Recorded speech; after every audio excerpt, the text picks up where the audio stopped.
The great chamber of the Galactic Council was silent. It was a silence of deep space, cold and heavy. Stars shone through the clear dome above, casting soft light on the hundreds of delegates. These beings came from worlds of peace and advanced technology. They had not known true fear for thousands of years. That changed when the alarm sounded. It was not a loud noise. It was a pulse of light in the center of the room, and a feeling of wrongness that touched every mind. A holographic map of the galaxy appeared. A cluster of red dots moved from the lawless outer rim. They moved in a straight, aggressive line toward a quiet sector. A young delegate from the water world of Shulnor stood up. Their voice bubbled with worry. The Borlax Syndicate Armada has changed course. They are heading for the quarantine system. The Sol System. A ripple of unease went through the chamber. The Sol System was a footnote in galactic records. A backwater.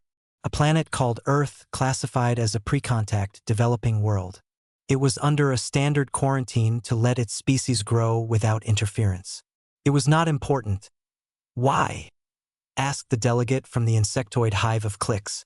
That system has no rare materials. Its dominant species is primitive. They have not even reached their own moons in a meaningful way. The Borlax seek wealth and power. There is none there. They are scavengers, hissed a furry delegate from the merchant guilds. Perhaps they see an easy target.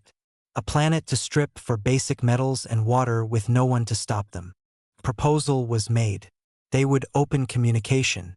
They would warn the Borlax commander, Vral, that he was violating galactic law. Surely he would listen to reason. The communication screen flickered to life. The face that appeared was brutal. Commander Vral had thick, gray skin and eyes like black stones. He wore the scarred armor of a pirate lord. "Council," he grunted, the word an insult. "You interrupt my hunt." The head of the council, an elegant being of light named Ilaria, spoke. "Your course takes you to a quarantined world, Commander. The planet Earth is under protection. Turn your fleet away. There is nothing for you there but a violation of galactic code." Vral leaned closer to the screen, a cruel smile on his face. "Protection? You mean you have not claimed it yet? We scan a world rich in water, minerals, and biological resources. These people are divided and weak. They fight amongst themselves. They will be easy to manage. Their planet will fuel our ships for cycles. Your code does not reach the rim. We take what we can." "You invite war with the council," the Shulnor delegate said. Vral laughed, a sound like grinding rocks. "Va? You have not fought a war in ages. You talk. You debate. We act. Do not threaten me with your peace. Watch if you wish. Watch us become rich on this Earth." The screen went dark. Panic began to spread in the chamber.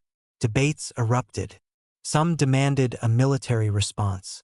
Others feared provoking the Borlax into wider attacks. The noise grew loud. Through it all, one delegate had not moved or spoken. Ambassador Klar was one of the oldest beings on the council.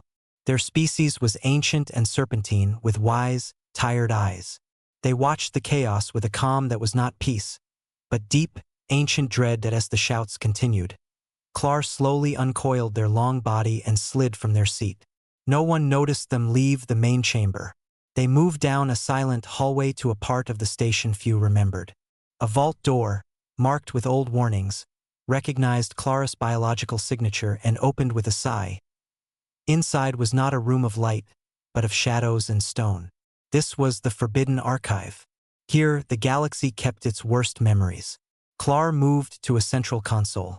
Their thin fingers touched the controls. A hologram flickered, showing a time long before the current galactic order. It showed a war not of ships, but of reality itself. A progenitor species, the first to reach the stars, had fought an enemy from another dimension. They were losing. In their final act, they did not build a bomb. They built a tomb. They took the last of their terrible reality-bending power and sealed it inside the core of a young, living planet.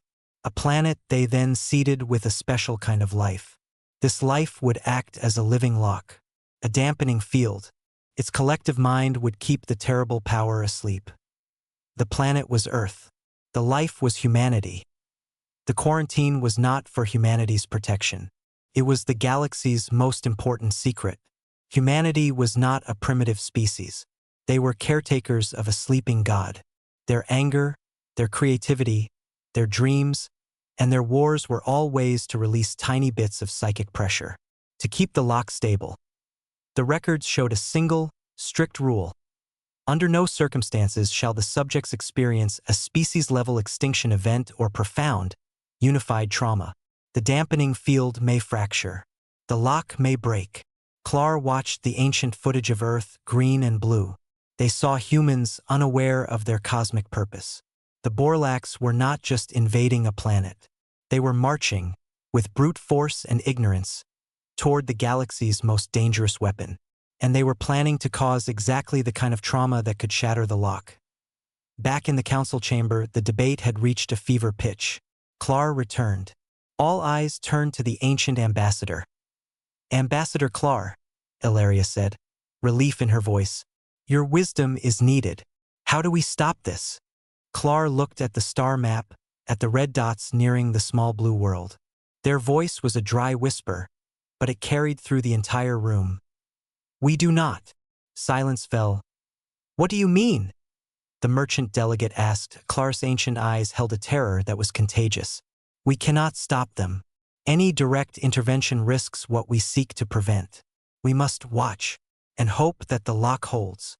The council was confused, then horrified. They began to understand. The truth settled over them like ice. They were not watching a simple invasion. They were watching someone kick a sleeping dragon. And they were too far away to do anything but stare in terror. Far away, on the tiny blue, a young woman named Chai Won sat in a lab at Kaisten Taejun, South Korea. She was looking at data from a deep space observation array. She saw a tiny, irregular blip in the gravity readings near Neptune. A wobble that shouldn't be there. She marked it as a possible sensor error and filed a report. She sighed, took off her glasses, and went to get a cup of coffee, unaware that the first shadow of the Armada had just passed the edge of her solar system. The sky over Jeju Island was a perfect, clear blue. Jin-ho stood on the metal walkway of the Poseidon's Heart geothermal plant, enjoying the morning sun on his face. It was a rare quiet moment. The deep hum of the machinery below was a sound he found comforting. It was the sound of his work, of providing clean energy for half the island. He was a practical man. He believed in what he could see, hear, and fix with his own hands. Then, the birds stopped singing. Jin-ho frowned, looking up from his coffee. A strange shadow began to move across the sun. It was not a cloud. It was a geometric, angular darkness that grew and grew. A deep, subsonic thrum vibrated in his chest, making his teeth ache. The air grew still and heavy. From behind the curve of the planet, a ship descended. It was not a shape from any human design. It was a brutal, jagged mountain of dark metal, wider than the city of Jeju itself. It moved with a terrible, silent slowness, blotting out the daylight. More followed, smaller but just as menacing, spreading out over the ocean. Jin-ho could only stand and stare, his coffee forgotten, dripping onto the grating. This was not science fiction. It was here. It was now. His mind, trained for solving engineering problems, could find no solution for this. A sound like tearing metal screamed across the sky from every direction at once. It was not a broadcast. It was a vibration forced into every speaker, every radio, every set of headphones on the planet. A voice, translated by some horrific technology, spoke. It was cold, flat, and utterly without mercy. "People of Earth, we are the Borlax Syndicate. Your planet is now under our control. Your resources belong to us. Do not attempt to resist. Surrender your major cities, your energy grids, and your orbital infrastructure. You have 12 of your hours to signal compliance. If you do not, we will destroy one of your population centers. The choice is yours." The message repeated. Then, silence returned, deeper and more profound than before. Jin-ho's radio crackled to life with the frantic, overlapping voices of his crew. His phone buzzed once with a national emergency alert, then the screen went dark. No signal. He looked out at the sea.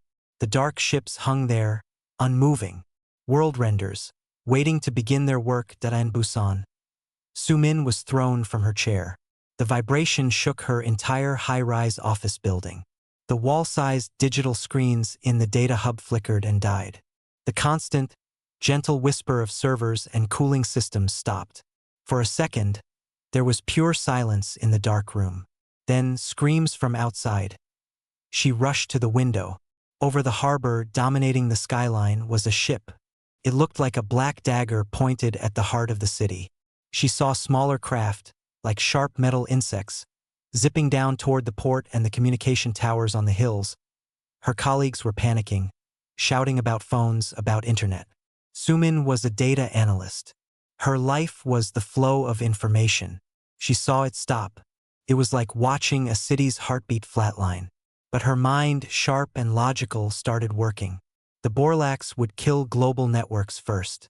Control information, control the panic. But they couldn't control everything. Not right away. She ran back to her desk. Her personal laptop, disconnected from the main network, still had battery. She opened it. She had a program, a side project, for creating local mesh networks during disasters. It used short-range Wi-Fi and Bluetooth to let devices talk to each other without the internet. It was a toy. Now it was a lifeline. Her fingers flew across the keyboard. She modified the code, making it more aggressive, trying to search for any other active device nearby. One by one, little dots appeared on her map. A phone in the building across the street. A smart device in a cafe below. A few more. A tiny, fragile web in the darkness. It was a start. In a small coastal village, Taesik stood on the rocky shore, looking at the sea. He had seen the ships come. He had heard the message. He felt a different kind of fear. Not the sharp panic of the young, but the cold dread of an old soldier. He had seen invasion before, though never from the sky. But it was the ocean that held his attention. The water was pulling away from the shore. It was not a fast, tsunami-like retreat. It was a slow, steady sink, exposing rocks and seaweed that should be under meters of water. The Borlax ship hanging over the horizon was massive. Its gravity, or some other field, was pulling at the very sea. Taesik knew tides. He knew weather. This was wrong. This was an unnatural pressure on the planet itself. He thought of the stories from his own war of how big bombs could change the air pressure, make animals act strange. This was that feeling multiplied by 1,000. The world itself was reacting to a wound. He turned and walked slowly back to his small house. He had preparations to make. Not for fighting spaceships, but for surviving what came next. Back in the Galactic Council chamber, the scene was one of quiet horror. A live feed, zoomed in from distant probes, showed the Borlax ships taking position. They watched the panic on the human news channels before the signals died. They saw the chaos in the streets. The delegate from Shulnor was weeping softly. They are like children. They do not understand what is happening. They are beginning to understand fear. The Click's delegate clicked. Ilaria, the head of the council, looked at Clar. Is this the trauma? The fear? Will it break the lock? Clar watched the screen, their ancient face unreadable. Not yet. This is shock. This is confusion. The lock is strong. It is built to withstand the natural fears of a species. It is built to handle their own wars. What it cannot handle is hope being taken away. A unified, species-wide despair. The Borlax will provide that. They will give them despair, and then they will give them pain. That is their way. On the screen, the 12-hour countdown began, displayed in stark numbers over a map of Earth. The council watched, prisoners in their own chamber, as the clock started ticking down toward an unthinkable catastrophe. The silence in the Galactic Council chamber was no longer peaceful. It was the silence of a tomb. The delegates stared at the live feed from the Sol system. They saw the dark ships hanging over the blue world like vultures. They saw the tiny lights of human cities flickering in confusion below. The 12-hour countdown glowed in the corner of the screen, a silent promise of doom. Finally, the delegate from the hive of cliques stood. Their voice was a sharp click of anger. This is cowardice. We are the Galactic Council. We have fleets. We must intervene. We cannot watch a sentient species be enslaved and butchered for the crime of living on a valuable rock. A chorus of agreement rose. The furry merchant delegate stood. It is also bad for business. If the Borlax get away with this, no protected world is safe. Our entire economic system is based on rules. The chamber erupted into debate again. Plans were proposed. A rapid response fleet could be assembled in a nearby system. They could jump to the edge of the Sol system, threaten the Borlax, force a standoff. It was risky, but it was action. Ilaria, the head of the council, held up a hand for calm. Her light dimmed with sorrow. And if the Borlax call our bluff? If they destroy a city before we arrive? Or worse, if they attack our fleet? The conflict, the energy weapons, the explosions in orbit, what might that do? She turned her gaze to the one being who had not spoken.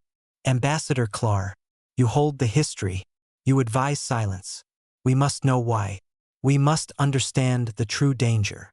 Every eye turned to the ancient serpentine being. Clar had been watching the feed, their eyes fixed not on the Borlax ships, but on the planet itself. On the swirling clouds, the deep oceans. They slowly uncoiled, rising to their full height. Their voice, when it came, was a dry rustle that seemed to drain the warmth from the room. You ask for the danger. You think the danger is the Borlax. You are wrong. They moved to the central console. With a touch, the image of the Borlax fleet shrank. The planet Earth grew larger, filling the screen. You see a world of water and life. Primitive world. This is the galaxy's most carefully kept secret. The greatest lie of omission we have ever told. Clar tapped the console again. Ancient symbols, from a language dead for eons, appeared around the planet. Long before our civilizations rose, there was a war against an enemy that sought to unmake reality itself. The progenitors, the first to reach the stars, were losing. In their final act, they did not create a weapon to destroy their enemy. They created a prison to seal the enemy away. The energy required was the core of their own power, a power that could warp space and time. A holographic schematic appeared. It showed a massive, pulsating energy buried deep within a planet's core. A complex lattice of energy fields surrounded it, dampening it, keeping it asleep. The prison needed a warden, a living, self-sustaining lock. So they seeded the planet with a unique biological matrix, a species whose collective unconsciousness, whose very dreams and fears, would generate a stable dampening field. This species is not native to that world. They are the lock. The image zoomed in further. It showed humans, walking in cities, farming fields, laughing, crying, fighting. Humanity, Clar whispered, and the word felt dangerous just to say aloud. Their aggression, their passion, their art, their wars, these are not flaws. They are pressure valves. They release tiny amounts of psychic energy to keep the system stable. The quarantine was never for their protection. It was for ours, to ensure no one accidentally turned the key. The merchant delegate stared, horrified. You are saying that planet is a bomb? And the people are the fuse? Worse, Clar said. They are the safety mechanism on the bomb. The Borlax are not trying to steal a bomb. They are standing on it with hammers and plasma torches, trying to rip out its wiring. And they do not know it is a bomb. Ilaria's light flickered. What would happen if the dampening field broke? Clar was silent for a long moment. The image on the screen changed. It showed data from the ancient war. A star system not unlike Sol. A progenitor ship damaged, unleashed a fraction of the sealed power. The planets in the system did not explode. They unraveled. Their matter ceased to follow known laws of physics. They became clouds of confused particles, then nothing at all. The energy does not destroy in a conventional sense, Clar said. It uncreates. It severs the bonds of reality. The lock breaking would not just destroy Earth. It would create a shockwave of null space. It would spread. How far? We do not know. perhaps to the nearest star, perhaps further. The Borlax, their fleet, would be the first to go. Then perhaps Mars. Then Eos. The council chamber was dead quiet. The reality was too large, too terrible to comprehend. "So we cannot fight," the Shulnor delegate said, their voice small. "Any battle, any major orbital bombardment. The shock, the terror, the unified trauma to humanity. It could be the trigger. And we cannot let the Borlax proceed." The Click's delegate clicked, their anger gone, replaced by cold fear. "Their method is trauma. They will crush hope, induce despair, and then harvest. That process itself will shatter the lock." Clar nodded slowly, a gesture of immense grief. "Exactly. We are trapped. Any action we take risks the catastrophe. Inaction guarantees the Borlax will eventually cause it. Our only path is to hope." "Hope for what?" Ilaria asked, her light dim. "Hope that the lock itself reacts," Clar said, looking back at the screen, at the unsuspecting world. "Hope that the safety mechanism has a defensive protocol. We must watch, and we must be ready to warn the entire galaxy to flee if the unmaking begins." The council was paralyzed. They were rulers, diplomats, scientists. They were not used to feeling helpless. Now, they were spectators to a potential apocalypse, their hands tied by a truth more terrifying than any war. On the screen, the countdown continued. 6 hours remained. The Borlax ships began to move, shifting into optimal bombardment positions over what the humans called the Asian continent. The council watched, their terror complete. They were no longer afraid for humanity. They were afraid of humanity and of the sleeping god beneath their feet. The Borlax commander, Vral, was bored. He watched the tiny planet on his main screen. The humans were like insects scurrying in panic. Their primitive attempts at communication were amusing. They begged. They threatened. They sent signals of surrender from some nations and signals of defiance from others. It was chaos. It was perfect. He needed to speed things up. The Galactic Council was watching. He could feel their silent, angry eyes. He needed to show them his power was absolute. He needed to break the human spirit in one clean strike. He consulted a map of the planet, looking for a target. Not a major city filled with resources. That would come later. He needed a symbol, a landmark that would send a message of utter helplessness.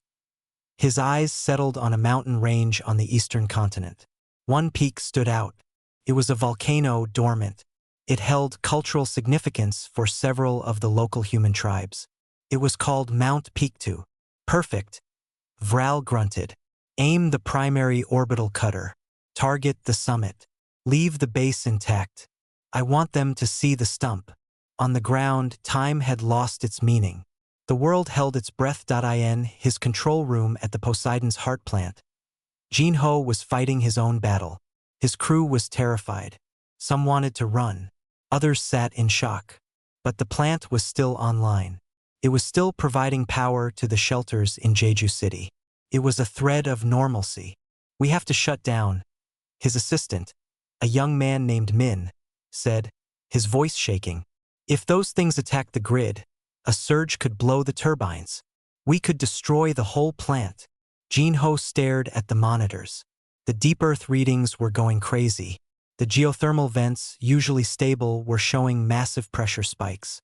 It was as if the planet itself was agitated. "If we shut down, people in the hospitals lose power. The water pumps stop. We stay online as long as we can. That's our job." In Busan, Sumin's mesh network was growing. Word had spread through shouts and whispers. People turned on their phone's Wi-Fi, seeking connection. Her laptop showed a constellation of dots now, hundreds of them, forming a fragile digital web across the darkened city. It wasn't the internet. It was a nervous system. People shared news, where to find water, which roads were blocked, that the military was silent. Then, a new signal pierced the mesh. It was raw, chaotic data. It wasn't a message. It was a scream. It was a 3-second burst of information that overloaded the simple network. On her map, the source appeared not from the city, but from a data hub linked to a deep space tracking station. The burst contained one clear, repeating image: the precise orbital positions of the Borlax ships, their trajectories, their energy signatures. It was a targeting map. Sumin didn't understand where it came from, but she knew what it was. She saved it. This was not an error. This was a gift. Chaiwan, in the dark Keist lab, jumped back from her console as if shocked. Her emergency battery-powered monitor had just lit up by itself. The same 3-second burst of data flooded her screen. The gravitational lensing anomaly she had seen near Neptune was now a fleet of ships. And their positioning, it was perfect. It correlated with the energy surge she had just detected from the planet's own magnetic field. The planet had reacted to their presence, and for a flicker of a moment, that reaction had painted a perfect picture of the enemy. She connected the dots with a scientist's cold logic. The Borlax technology and Earth's natural energy fields were interacting. It was a resonance, like two tuning forks vibrating at the same frequency. But one tuning fork was a planet, and the other was a fleet of warships. What happened when you forced a resonance? Things broke. In his village, Taesik felt it before he saw it. The air changed. A deep, silent pressure wave pushed against his chest. The old dog at his feet whined and hid under the table. He walked outside, his bones aching with the change. He looked north, toward the distant continent. A thin, bright line of crimson light appeared in the sky, as if a god had drawn a scalpel across the atmosphere. It touched the top of a far-off mountain silhouette. There was no sound.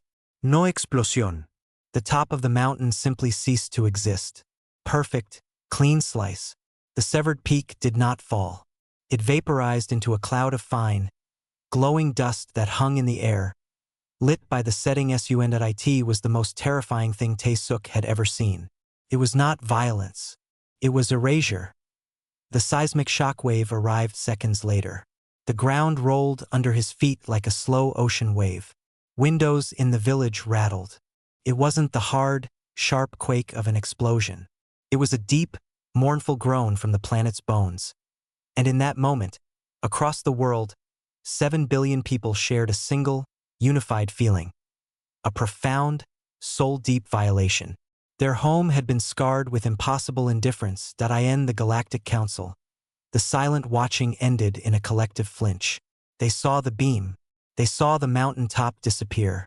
They saw the seismic wave ripple through the planet's crust. Alarms blared on Clara's console. Not weapons alarms. Bioenergetic field alarms. The dampening field. Ilaria cried out. It flickered. Clara watched the graphs. The collective psychic trauma of humanity had spiked. For a fraction of a second, the lock had wavered. A tiny, almost immeasurable crack had formed in the field. Energy, the sleeping god's energy, had leaked out. Not enough to unmake anything, but enough to be felt. On Earth. The leak had consequences. In Jeju. Every alarm in the Poseidon's heart plant screamed at once. Jinho watched in horror as the power gauges for the geothermal vents shot far into the red, past any recorded level. The plant should have exploded. The turbines should have melted. But they didn't. The impossible surge of energy burned out every control system, every computer, every switch, turned them into molten slag. But the core itself, the raw, boiling energy from the planet's heart, raged on unharmed and untamed, held in its chamber by the very geology it came from. The plant was dead, but the power was alive. In Busan. Sumin's laptop screen went white. The mesh network map vanished. Then it came back. For 3 seconds, it showed something else. It didn't show the Wi-Fi signals of phones.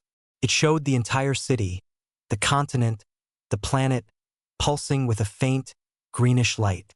At the locations of every Borlax ship, the light was twisted, angry, and crimson.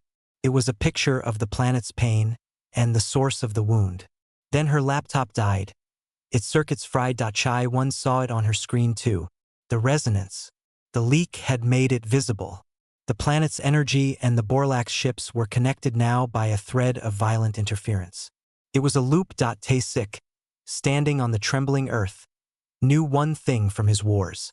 When you hit something, it resonates. And if you find the right frequency, you can make it shatter. The mountain was gone. The planet had groaned. It was a giant, struck bell. And the Borlax fleet was clinging to its side. He looked at the darkening sky, at the sinister shapes hovering there. A crazy, desperate idea began to form in his old soldier's mind. You didn't fight a force that could erase mountains. You tricked it. You made it hit itself. The silence after the beam was deeper than before.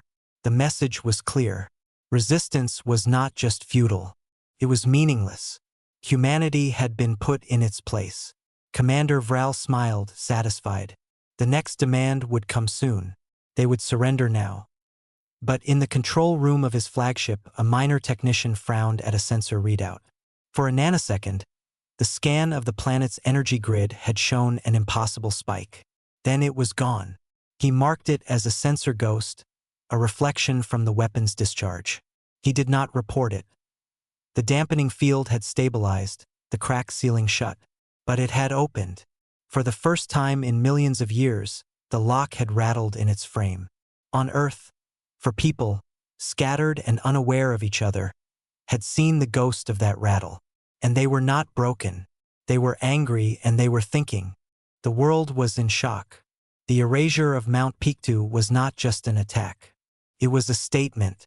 Humans had fought wars over borders, over beliefs, over resources. This was different. This was a being from a higher place drawing a line through their history and saying, "This does not matter." The silence that followed was thick with despair. Jinho stood in the wreckage of his control room. The smell of burnt plastic and ozone filled the air. The monitors were dark. The only light came from emergency lanterns. His crew huddled together, their faces pale. But Jinho was not looking at the ruins. He was looking at the main pressure gauge for the primary geothermal vent. It was a physical dial, old and mechanical. It had survived the surge. The needle was buried deep in the red zone. It was not falling. The earth below him was still screaming, its power trapped with nowhere to go. His practical engineer's mind raced. The automatic release valves were melted shut. The turbines were dead.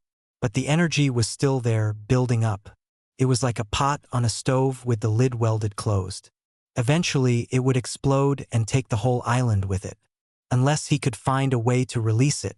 Controlled release. A giant, directed steam vent into the sky. It was a crazy idea. But the old gauge gave him a number. He knew how much pressure was down there. And the number was impossible. Diane Busan. Sumin stared at her dead laptop. Her hands were trembling, but her mind was clear. The 3-second vision was burned into her memory. The planet pulsing green. The Borlax ships like crimson wounds. The mesh network was gone. But people were now talking in the streets, sharing what they saw on their own dead devices. The ghost image was everywhere. It was a message, and she was a data analyst. Her job was to read messages. She found an old ham radio in the building's basement, left by a security guard. She didn't know how to use it well, but she could turn it on. She tuned it, searching. Through the static, she heard voices. Not broadcasts, but conversations. Engineers at a hydroelectric dam in Canada, talking about water turbines spinning wildly with no grid to feed. A technician in Iceland reporting volcanic tremors near their power plants. A man in Chile, his voice crackling with panic, describing how the desert sands were vibrating. It was all the same. The earth was reacting. Everywhere the Borlax ships hung in the sky, the planet below was agitated. And the energy had nowhere to go. Sumin thought of her brother, Jinho. He worked with the Earth's power. She grabbed the radio's microphone. "Hello? Can anyone hear me? This is Busan. We need to talk. We need to share data." In a small coastal village, Taesik was already talking. He had an old, battery-powered radio he used for weather reports. He had connected with other old soldiers, men and women who thought like he did. They were scattered across the world. "It's a resonance," Taesik said into the handset, his voice calm and firm. "In the war, we used sound to collapse enemy tunnels. You find the right frequency, you make the ground shake itself apart. These aliens, they are hitting the Earth. And the Earth is hitting back, but softly. Its own energy is building up under them like a vibration. We cannot fight their ships. But maybe we can turn up the volume. A voice from Finland crackled back. Turn up the volume? How? We have no weapons that can touch them. We don't need weapons, Tasik said. We need a speaker, the biggest speaker in the world. He looked out at the ocean, still pulled out of shape by the ship's gravity. The planet is already trying to speak. We just need to help it shout. At KAIST, Chai-1 had connected her fried console to a portable generator. She was working with chalk on a blackboard, the old technology feeling solid and real. She drew the solar system. She drew the Borlax fleet. She drew lines of gravitational and electromagnetic interference. The data from the 3-second burst was her key. She calculated. The Borlax cutter beam that destroyed the mountain used a specific energy frequency. That frequency had resonated with the silica in the rock, but also with Earth's own magnetosphere. It was an interference pattern, a standing wave. The leak of the planet's hidden energy had shown her the truth. The Borlax and Earth were now part of the same unstable system. The ships were not just in orbit. They were entangled. It's a feedback loop waiting to happen, she whispered to the empty lab. Their presence creates interference. The interference agitates the planetary core's anomaly. The agitated anomaly leaks energy, which increases the interference. She drew a circle on the board. It was a vicious cycle. To break it, you would need to overwhelm it. To inject a single, massive pulse of the planet's own native energy into the loop at the precise moment and frequency. It would be like screaming into a microphone pointed at a speaker. It would cause a sonic boom of reality. But how do you make a planet scream on command? The pieces were there, scattered across the globe. Jinho had the pressure cooker. Sumin had the network of voices. Taesik had the concept. Chai-1 had the frequency.by chance, or by the subtle pull of the same psychic field they were all connected to. Sumin's ham radio call found Chai-1's lab frequency. They spoke, their voices thin with static. I have engineers reporting energy surges everywhere, Sumin said. I have the reason why, Chai-1 replied, and she explained the resonance, the feedback loop. We need to create a coordinated energy pulse, worldwide, from every major fault line, geothermal vent, and power plant at the same time. We need to use the Earth as a bell, and ring it once, very hard. Sumin thought of her brother. I know someone who can handle the geothermal part. But how do we coordinate? The internet is gone. Satellites are dead. Their ships are jamming everything. There was a long silence on the radio. Then a new, old voice cut in. It was Taesik, who had been listening on another channel. The jamming, he said slowly. It is a signal, yes? A blanket of noise covering the whole planet. What if we used the blanket? Chai-1 understood first. A carrier wave. We don't fight their jamming signal. We hide our timing signal inside it. We use the noise they are making as a drumbeat. We sync everyone to the enemy's own pulse. Sumin's mind, built for systems, saw it. The Borlax jamming signal was a constant, global vibration. It was the same everywhere. You could write a simple code, a virus, a program that said, listen to the jamming, count its rhythm. On the 10,000th pulse, release all your power. You could send that code through the ham radio networks, through the whispers of the mesh, through people running with USB drives. It was a digital whisper, a secret told in the enemy's own shouting voice. We can do this, Sumin said, her voice suddenly strong. We can give the planet a voice. In the Galactic Council, Clara sensors were picking up the strange, quiet activities. Not the panic of governments, but the hushed, determined conversations on primitive radio waves. The increase in coded data packets bouncing off the ionosphere. They saw the humans, in their darkness, beginning to link hands. What are they doing? Ilaria asked, her light pulsing with nervous energy. They are not surrendering. Clara watched, their ancient eyes narrow. They are not attacking either. They are preparing. They are connecting their planet's nervous system. They have felt the resonance. A strange, foreign feeling stirred in Clara's chest. It had been eons since they felt it. It was not hope. It was the suspense before a storm. The lock is not just a barrier. It is part of them, and it seems it is teaching them how to rattle the cage. The final hours of the countdown bled away. Commander Vral waited for the global surrender signal. It did not come. Instead, his sensors detected a new kind of activity on the planet below. It was not military. It was a frantic, decentralized scurrying. Energy signatures flared and died in strange places. Primitive radio waves buzzed with coded chatter. It annoyed him. They were like ants, building little hills even as his boot hovered above them. Enough, he growled to his second-in-command. They need a clearer lesson. Target the capital city of the Korean peninsula. Seoul. Prepare the primary beam. We will cut it in half from the river to the mountains. Let them understand the cost of defiance. On Earth, the whisper had become a shout. Sumin's plan was simple and brilliant. The pulse virus, as she called it, was just a few lines of code. It did one thing. It listened for the Borlaug's jamming signal, found its constant rhythm, and started a countdown. When the count reached 0, it sent a signal to any connected machine. Open. Release. It was a digital heartbeat, synced to the enemy's pulse. She and Chai-Won broadcast it from the ham radio. They read the code out loud, slowly over and over. They sent it in bursts of static. People recorded it. They wrote it down. Runners on bicycles and motorcycles carried USB sticks with the code from town to town, from power plant to power plant. It spread through the dark like a rumor. It was hope, written in a language of ones and zeros. In Jeju, a runner, her face streaked with dirt, shoved a crumpled piece of paper into Jin-Ho's hand. From Busan, she gasped. From your sister. She said you would know what to do. Jin-Ho smoothed out the paper.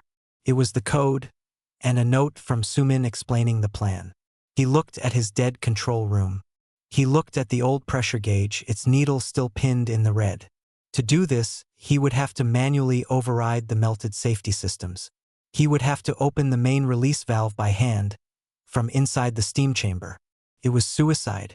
The blast of superheated steam would cook him in an instant. But if he didn't, the pressure would explode on its own. And if he did it at the right time, along with everyone else, he called his crew together. He explained, his voice steady. A young engineer, Min, the one who had wanted to run, stepped forward. I have a family in Seoul, he said quietly. I will do it. You are the chief. You need to coordinate the others. Jin-Ho looked at the young man's determined face and nodded. There was no time for debate. They had jobs to do. Across the world, similar scenes played out. In Iceland, a team volunteered to manually trigger a geothermal vent. In Canada, engineers prepared to open the floodgates of a massive dam, not to generate power, but to create a single massive surge of water through the turbines. In Chile, they aimed solar reflectors not at generators, but at a single point on the dry salt flats to superheat the air. They were not building a weapon. They were preparing to give the planet a single, coordinated cough. Taesik listened to the radio confirmations coming in from his old network of soldiers. Damascus Station, ready. Helsinki Station, ready. Lima Station, ready. Each ready was a person in a control room, a plant, a station, holding their breath, their hand on a manual release. They were the fingers on a worldwide trigger. In her lab, Chai-Won monitored the resonance. She fed the data back to Sumin. The feedback loop is stable but critical. The pulse must happen in exactly. She checked her calculations. 17 minutes. The enemy's jamming signal has a slight drift. I am adjusting the final countdown. She sent the final number to Sumin. Sumin broadcast the final, corrected countdown. A string of numbers, a time. She repeated it until her voice was hoarse. In the darkness, people set their watches, their phone timers, their minds to the number. In the Galactic Council, the tension was a physical thing. They were no longer watching an invasion. They were watching an experiment in planetary physics, conducted by amateurs with their lives on the line. Clara sensors showed the buildup. The focus of tectonic strain, of geothermal pressure, of hydroelectric potential, all being aimed, like 1,000 lenses focusing sunlight on one point. They are not targeting the ships, the clique's delegate observed, fascinated and horrified. They are targeting the space the ships occupy. It is a resonance attack, Clar said, their voice full of awe. They are using the planet's own agitated energy. They are trying to sing the Borlax out of existence. But the note they must sing, it is the same note as the dampening field's frequency. They are playing the lock's own tune. And if they play it too loudly, Ilaria asked, her light trembling. Clar had no answer. Commander Vral's targeting officer spoke up. Commander, we are detecting massive, coordinated energy buildups across the planet.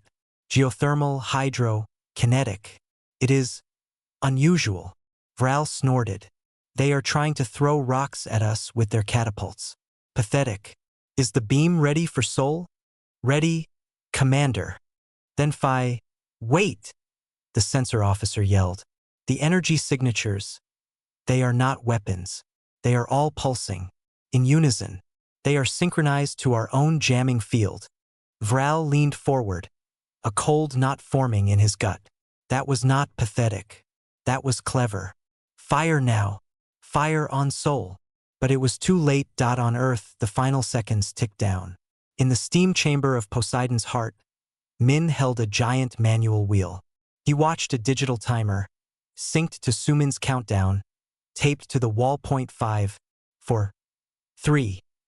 In 100 other places across the globe, hands tightened on levers, fingers hovered over buttons, eyes fixed on timers. 2, 1. The pulse virus reached 0. Min screamed, a raw sound lost in the roar, as he spun the wheel with all his strength. A titanic valve groaned open. The world did not explode. It exhaled from Jeju. A blinding column of superheated steam and raw geothermal energy shot into the sky, wider than a mountain. From Iceland, another plume of fire and ash and power pierced the clouds. From the Canadian dam, a surge of water, moving with the force of a tsunami, crashed through turbines not built for such force, generating a raw lightning bolt of electricity that arced into the grid and then, with nowhere else to go, into the ground. And the AI was not 100 explosions. It was 100 voices, all shouting the same single, sustained note. The note of release. The note of the Earth's own frustrated power. The energy did not hit the Borlax ships. It filled the space around them. It vibrated the very atoms of the atmosphere. It amplified the existing, angry resonance between the ships and the planet 1,000-fold in an instant. In the sky over Sol, the Borlax primary beam fired at the same moment. The crimson line of light lanced down. And then it twisted. It bent like a ribbon in a hurricane. The feedback loop was now complete. The planet's scream met the Borlax's own weaponized energy, and they danced a dance of mutual destruction. On his flagship, Vral watched his main screen dissolve into static. The deck beneath his feet did not shake. Buzzed. A high-pitched whine filled the air, coming from everywhere at once. The metal of the walls began to shimmer, like a heat haze. He looked at his own hand. The edges seemed to blur. What is happening? He demanded, but his voice sounded thin and far away. His second-in-command pointed a trembling finger at the viewport. Outside, the other Borlax ships were not exploding. They were fading. Their solid, brutal shapes were becoming transparent, like ghosts. Then, like smoke, they began to stream apart, not into debris, but into faint, shimmering dust that simply dissipated into the starlight.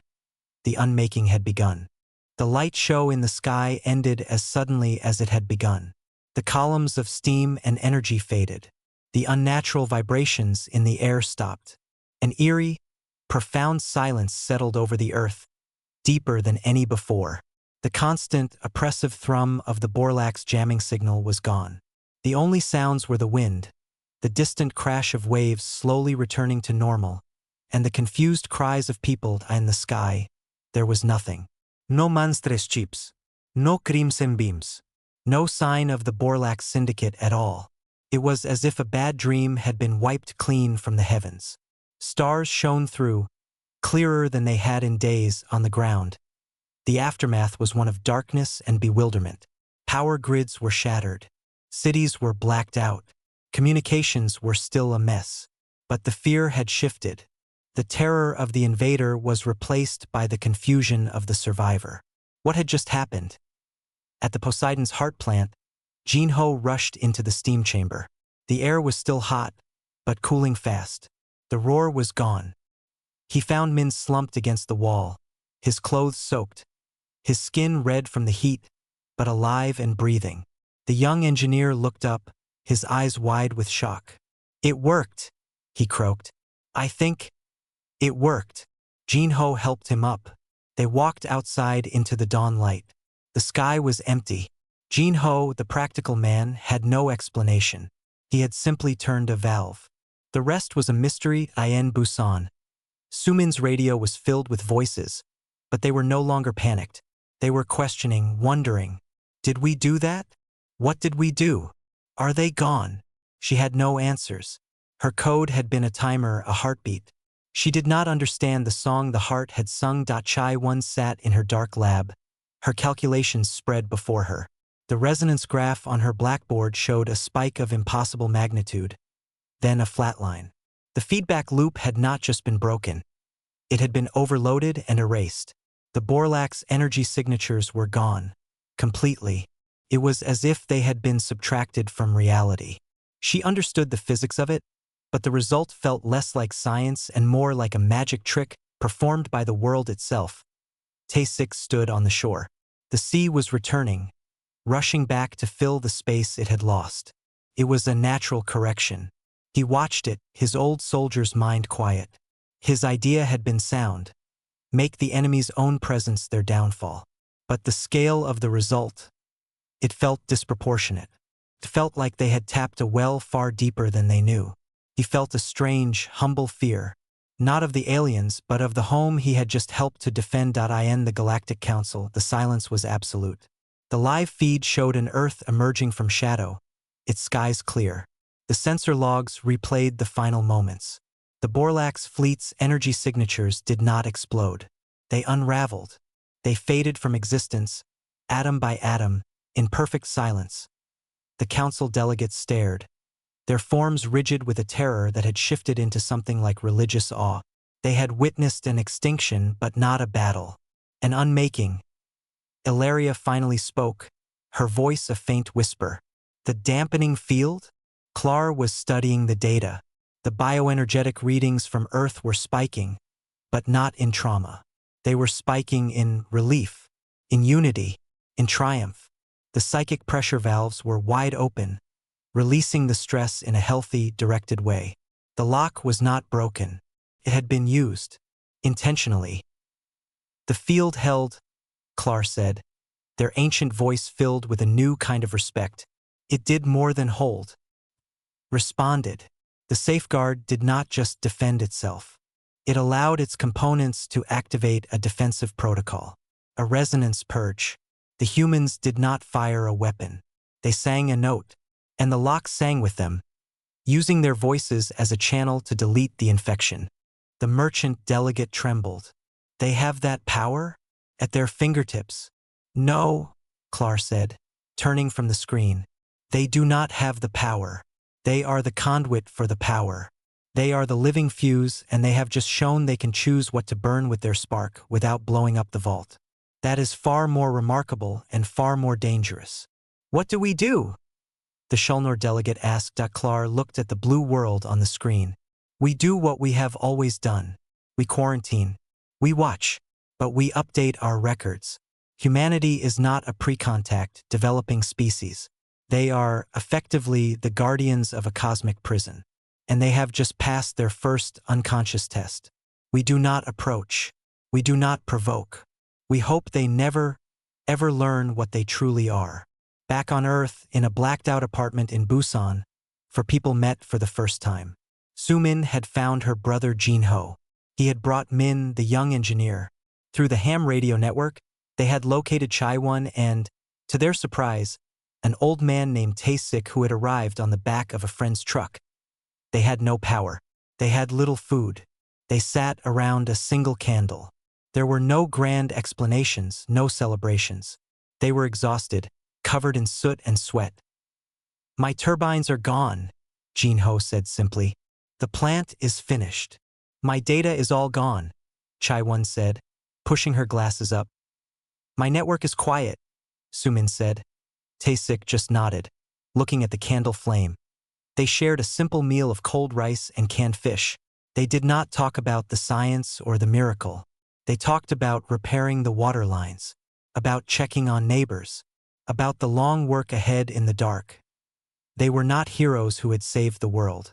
They were just people who had done their jobs, who had listened, and who had turned a wheel when the time was right.